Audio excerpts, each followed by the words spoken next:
এই কাহিনীটি সেই সময়ের যখন মক্কার মানুষদের হৃদয় অন্ধকারে পূর্ণ ছিল। প্রতিটি অলিগলিতে, প্রতিটি বাজারে পাথরের মূর্তি সাজানো থাকত। এমনকি পবিত্র কাবার চারপাশে শুধু মূর্তি আর মূর্তি। দেখো, এ আমাদের বৃষ্টির দেবতা, এর দয়াতে আমরা পানি পাই। আরে আমাদের পরিবারের রক্ষাকর্তা, ইনি সবসময় আমাদের রক্ষা করেন। এটাই ছিল তখনকার মক্কার পরিবেশ, কুসংস্কার আর অজ্ঞতায় ভরা।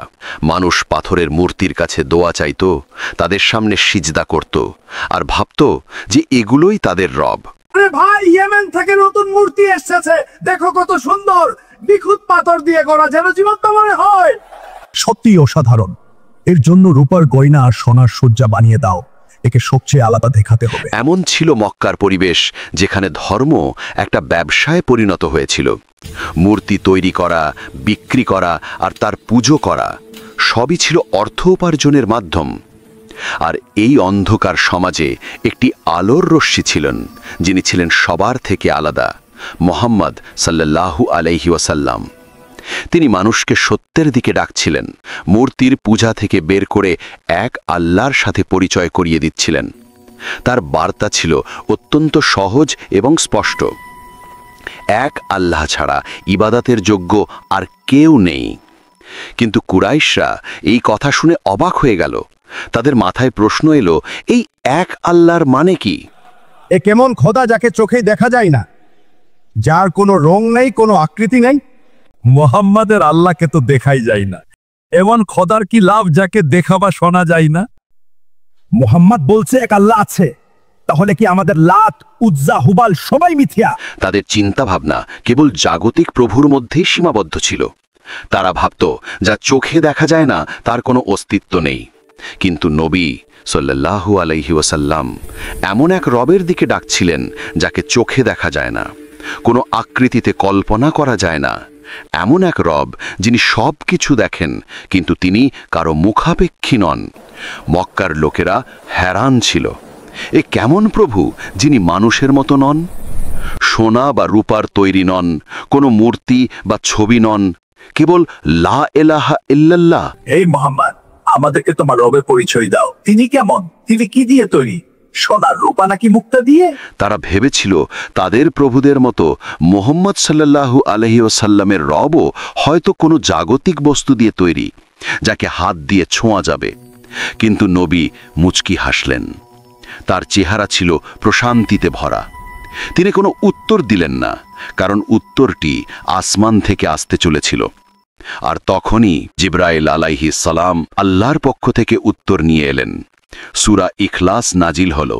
কুল হুয়াল্লাহু আহাদ, আল্লাহুস সামাদ, লাম ইয়ালিদ ওয়া লাম ইউলাদ ওয়া লাম ইয়াকুল লাহু কুফুয়ান আহাদ। সুবহানাল্লাহ, এ তো স্বয়ং রবের নিজের ভাষায় তার নিজের পরিচয়। আল্লাহু আকবার। সেদিনই দুনিয়া প্রথমবারের মতো শুনল স্রষ্টার নিজের পরিচয়, তার নিজের শব্দে। ভাবুন তো, যারা কোনো আকৃতি ছাড়া এক রবের কথা কল্পনাও করতে পারত না, তাদের জন্য এই সূরাটি ছিল এক যুগান্তকারী মুহূর্ত। এটি শুধু কুরআনের একটি বার্তা ছিল না, এটি ছিল তাদের চিন্তাধারাকে বদলে দেওয়ার মতো এক ঐশ্বরিক প্রকাশ। আর এই কাহিনী শুধু মক্কার নয়, এই কাহিনী প্রতিটি মানুষের যে তার রবকে জানতে চায়, প্রতিটি হৃদয়ের যা প্রশ্ন করে কে এই আল্লাহ, আর তার উত্তর রয়েছে কুরআনের এই ছোট্ট সূরার মধ্যে। আসুন এবার এই সূরার অর্থ সহজভাবে বোঝার চেষ্টা করি। কুল হুয়াল্লাহু আহাদ, বলুন তিনি আল্লাহ, এক ও অদ্বিতীয়, তার কোনো অংশীদার নেই, কোনো সমকক্ষ নেই, তার মতো আর কিছুই নেই। একবার ভাবুন, মক্কার মানুষদের জন্য এ কথা বোঝা কতটা কঠিন ছিল। তারা তো সবসময় ভিন্ন ভিন্ন প্রয়োজনে ভিন্ন ভিন্ন প্রভুর পূজা করত। বৃষ্টির জন্য আলাদা, ধনের জন্য আলাদা, আবার স্বাস্থ্যের জন্য আলাদা দেবতা। আর সেখানে মুহাম্মদ সাল্লাল্লাহু আলাইহি ওয়াসাল্লাম বলছেন যে মাত্র একজনই আল্লাহ আছেন, যিনি সব কিছু পরিচালনা করেন। এই বার্তা তাদের পুরো বিশ্বাস ব্যবস্থার বিরুদ্ধে ছিল। আল্লাহুস সামাদ, আল্লাহ কারো মুখাপেক্ষী নন, সকলেই তার মুখাপেক্ষী। সামাদ মানে তিনি চিরন্তন, স্বয়ংসম্পূর্ণ। সব কিছু তার উপর নির্ভরশীল, কিন্তু তিনি কারো উপর নির্ভরশীল নন। তিনি সবাইকে দেন, কিন্তু কারো কাছে চান না। সহজ কথায়, আমরা মানুষ একে অপরের উপর নির্ভরশীল। আমাদের বাতাস, পানি, খাবার, সময় সবকিছুর প্রয়োজন হয়, কিন্তু আল্লাহ সুবহানাহু ওয়া তাআলা সবার ঊর্ধ্বে। তার কোনো কিছুর প্রয়োজন নাই, সবকিছু তার ইশারায় চলে, কিন্তু তিনি কারো দ্বারা চালিত নন। লাম ইয়ালিদ ওয়া লাম ইউলাদ, তিনি কাউকে জন্ম দেননি এবং তাকেও কেউ জন্ম দেয়নি।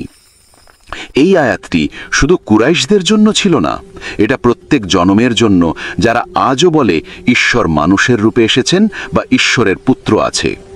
আল্লাহ এক লাইনে পরিষ্কার করে দিলেন, আমি কারোর থেকে জন্ম নিনি আর আমার থেকেও কেউ জন্ম নেয়নি। আল্লাহ তো তিনি, যিনি সবসময় ছিলেন এবং সবসময় থাকবেন। এই একটি আয়াত মানুষের সব ভুল ধারণা ভেঙে দিয়েছিল এবং বুঝিয়ে দিয়েছিল যে রব কোনো মানুষের মতো নন, তার কোনো পরিবার বা বংশ নেই।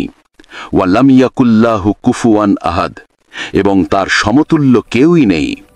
কোনো কিছুই তার সমকক্ষ নয়, কোনো কিছুই তার সাথে তুলনা করার যোগ্য নয়। এই আয়াতটি সেই সব মানুষদের বলে, তোমার রব সেই সব কিছুর ঊর্ধ্বে, যার পেছনে তোমরা ছুটে বেড়াও।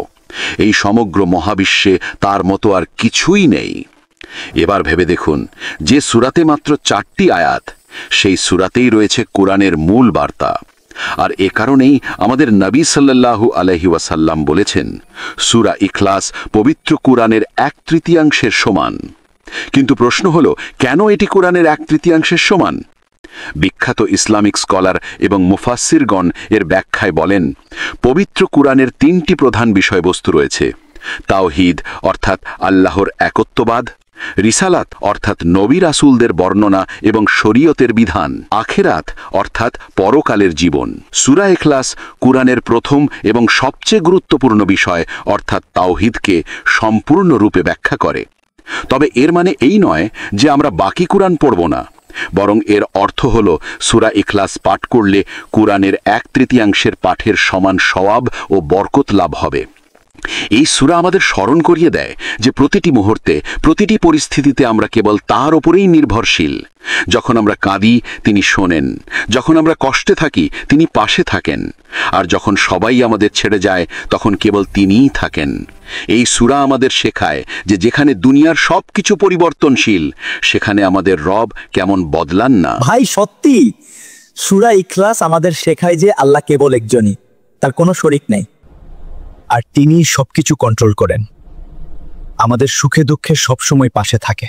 ভাবতে পারিনি যে মাত্র 4টি আয়াতের মধ্যে এত গভীর বার্তা থাকতে পারে। আজকের এই আধুনিক সময়েও এই সূরাটি আমাদের রিমাইন্ড করায় দেয় যে আমাদের ভরসা কেবল আল্লাহর উপরই রাখা উচিত।